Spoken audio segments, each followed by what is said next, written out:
Hi guys, buksan ko lang yung binili ni Madam na bag. So ito siya guys. Mag-unboxing tayo ngayon. Itong nasa loob niya. So, mayroon siyang sling. Ay, mayroon pa siyang maliit na parang pitaka.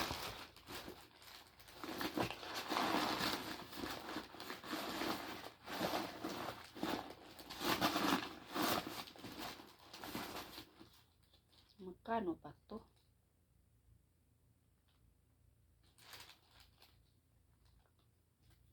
Oh, hindi ko makita. Kumakita.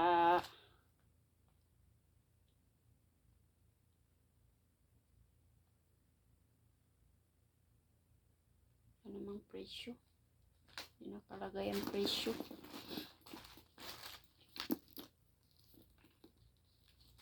Tinanggal ni Madam presyo niya.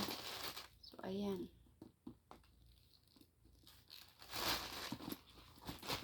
Tapos meron siyang biniling meron pa siyang biniling manila. Nung lumabas kami, binilihan din ako ng dalawa. So meron naman isa ngayon. Pinangtanggal niya yung presyo. Baka mura lang. Baka mura lang kasi tinanggal niya yung presyo niya. So ayan guys, binili ni Madam, damin ko. Antok na ako guys. Antok na. Ang oras na ngayon, mag-alas 3 na.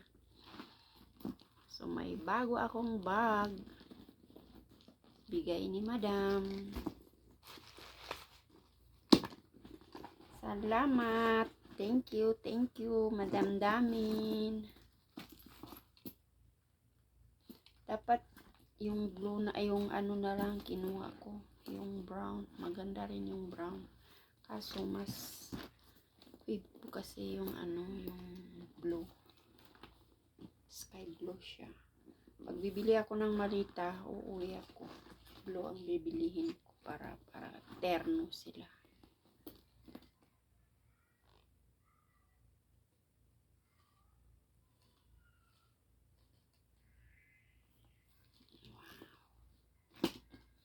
Bagong bag na naman ako. May bagong sandal. Thank you for my Madam na kahit may pagkamasilan, hindi naman siya maramot. Binibigay naman yung gusto ko.